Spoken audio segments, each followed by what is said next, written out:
नमस्कार दोस्तों, स्वागत है आप सभी लोगों का हमारे एक और नई यूट्यूब वीडियो में।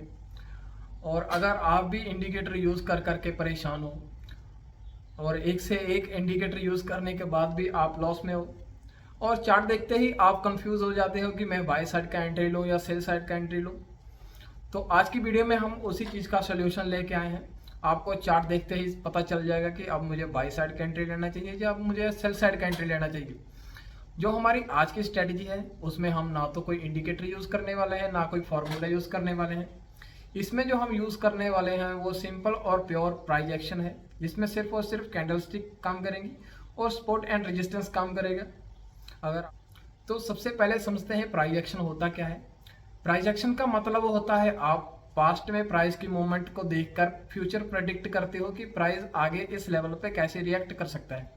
एग्जाम्पल के लिए समझते हैं, अगर किसी स्पॉट पे प्राइस बार बार ऊपर जा रहा है तो हम समझते हैं कि अगर स्पॉट पर एक बुलिश कैंडलस्टिक पैटर्न बन रहा है तो प्राइस वहां से ऊपर जा सकता है। वैसे ही अगर किसी रेजिस्टेंस पे बार बार प्राइस नीचे गिर रहा है और अभी वहां पर एक बेरिश कैंडलस्टिक पैटर्न बन रहा है, तब हम उसे प्रेडिक्ट कर सकते हैं कि प्राइस दोबारा फिर नीचे जा सकता है, उस लेवल से फिर सेलिंग स्टार्ट हो सकती है। तो अब बात करते हैं हमें प्राइस एक्शन स्ट्रेटजी समझने के लिए क्या क्या आना चाहिए, मतलब कौन कौन से हमको जो इसके पॉइंट्स है वो हमको क्लियर होने चाहिए। सबसे जो पहला पॉइंट है वो है हमारा कैंडलस्टिक पैटर्न। जैसे अगर तो ग्रीन कैंडल बन रही है तब बायस एक्टिव है, अगर रेड कैंडल बन रही है तब सेलर एक्टिव है।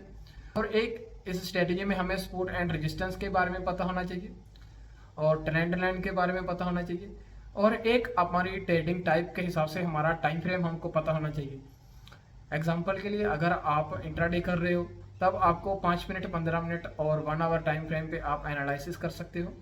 और अगर आप स्विंग ट्रेडिंग करते हो तब आप वीकली टाइम फ्रेम और डेली टाइम फ्रेम पे एनालिसिस कर सकते हो और आप 1 आवर टाइम फ्रेम पे अपनी एंट्री।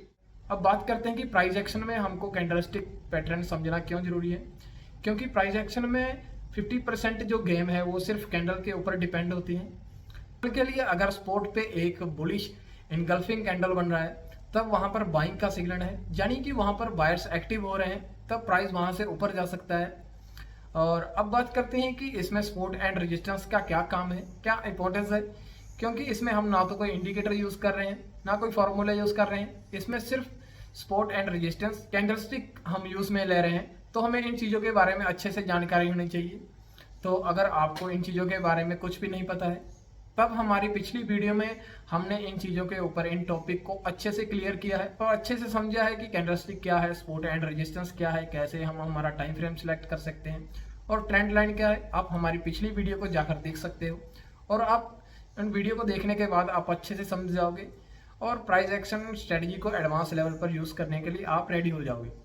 तो चलिए हमारे टॉपिक पे आते हैं। सपोर्ट एंड रेजिस्टेंस समझना क्यों जरूरी है। सपोर्ट का मतलब होता है जहां से प्राइस बार बार ऊपर जाता है और फ्यूचर में भी प्राइस वहां से ऊपर जा सकता है, यानी कि वहां से बाइंग हो सकती है, वहां पर डिमांड बढ़ सकती है। वैसे ही अगर किसी रेजिस्टेंस पे प्राइस बार बार नीचे आ रहा है तो हम प्रेडिक्ट करते हैं कि फ्यूचर में भी वहां से प्राइस नीचे आ सकता है, यानी कि वहां पर सेलर वहां पर सेल करने के लिए बैठे हैं। जब प्राइस उस लेवल पर जाएगा तब सेलर एक्टिव हो जाएंगे, जो हमारा प्राइस है वो नीचे आ जाएगा, तो हमको उन्हीं के हिसाब से ट्रेड लेना होगा। जब सेलर सेल करेंगे तब हम नीचे साइड की एंट्री लेंगे, यानी सेल साइड की एंट्री लेंगे। अगर बायर्स बाय करेंगे, हमको सिग्नल मिल रहा है, तब हम बाय साइड की एंट्री लेंगे। स्ट्रेटेजी में हम हमारा एंट्री, स्टॉप लॉस और टारगेट कैसे डिसाइड कर सकते हैं। एग्जाम्पल के लिए जब एक स्पॉट पर एक बुलिश इनगल्फिंग कैंडल बनता है तब आप उस लास्ट कैंडल का हाई टूटने पे आप एंट्री ले सकते हो, जो आपका स्टॉप लॉस रहेगा। अगर तो आपके रिस्क रिवॉर्ड रेशियो में बैठ रहा है तब आप उस कैंडल के नीचे अपना स्टॉप लॉस लगा सकते हो, जो लास्ट कैंडल है। नहीं तो अगर आपको सेफ साइड एंट्री लेना है ताकि आपका स्टॉप लॉस जल्दी हिट ना हो, तब आप उस स्पॉट के नीचे अपना स्टॉप लॉस बना सकते हो, जिससे क्या होगा कि आप एक लंबा टारगेट ले सकते हो, यानी कि एक बड़ा टारगेट ले सकते हो, स्टॉप लॉस हिट होने का डर भी नहीं रहेगा। ऐसे ही अगर आप रेजिस्टेंस पे एक बेरिश इनगल्फिंग कैंडल देखते हो, जो कि एक सेल साइड का सिग्नल होता है, और जैसे ही आपको कंफर्मेशन मिलता है तब आप सेल साइड की एंट्री लेंगे और आपका जो टारगेट रहेगा वो स्पोर्ट तक का रहेगा। अगर स्पोर्ट ब्रेक होता है तब आप नेक्स्ट स्पोर्ट तक का अपना टारगेट ले सकते हो, जो आपका स्टॉप लॉस रहेगा वो रेजिस्टेंस लेवल के ऊपर रहेगा।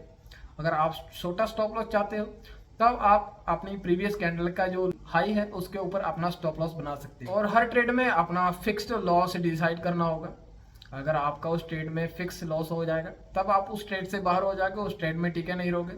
अगर आप उसी ट्रेड को पकड़ के बैठे रहोगे, हो सकता है उसमें आपका बड़ा लॉस भी हो जाए और आप नेक्स्ट ट्रेड लेने के लिए आपके पास कैपिटल भी ना बचे। तो इसलिए हर ट्रेड में अपना फिक्स स्टॉप लॉस डिसाइड कीजिए ताकि आपको ट्रेडिंग जर्नी को कोई इफेक्ट ना हो, आप एक लॉन्ग टर्म डिसिप्लिन ट्रेडर बन सको। इसमें जो हमारा रिस्क रिवॉर्ड रेशियो है वो मिनिमम 1:2 होना चाहिए। अगर आपका रिस्क रिवॉर्ड रेशियो 1:2 नहीं बैठ रहा है तब आप वहां पर ट्रेड मत लो। अगर आपका रिस्क रिवॉर्ड रेशियो 1:2 या उससे ज़्यादा बन रहा है तब आप वहां पर एंट्री ले सकते हो बिना किसी। अब कुछ प्रो टिप्स हैं जो मैं बिगिनर्स के लिए लेके आया हूँ। पहले तो आपको हर रोज चार्ट देखना है, ऑब्जर्व करना है कि प्राइस कैसे मूव करता है, और आपको फेक सिग्नल से बचना होगा। फेक सिग्नल से बचने के लिए आप वॉल्यूम का यूज़ कर सकते हो और आपको एक ही स्ट्रैटेजी पे काम करना होगा। बहुत सारे जो बिगिनर लोग वो क्या करते हैं कि 2-4-5 दिन एक स्ट्रैटेजी पे काम करते हैं और जब वो प्रॉफिट नहीं देती है तब वो क्या करते हैं, दूसरी स्ट्रैटेजी पकड़ लेते हैं और फिर 2-4-5 दिन उस पर काम करते हैं और उसमें लॉस हो जाता है तब एक और स्ट्रैटेजी पकड़ते हैं। ऐसे कि क्या करते हैं कि वो अपनी एक फिक्स स्ट्रैटेजी है वो नहीं ढूंढ पाते। इसलिए आपको एक स्ट्रैटेजी पकड़ना है और उसी में सुधार करना है, उसी में रूल बनाने हैं। तब क्या होगा कि आपको एक फिक्स स्ट्रैटेजी मिल जाएगी और आप उसी पे काम करके एक अच्छा प्रॉफिट बना सकते हो। अगर आपको प्राइस एक्शन स्ट्रैटेजी समझ आया हो, अच्छा लगा हो तो लाइक बटन जरूर दबाएं।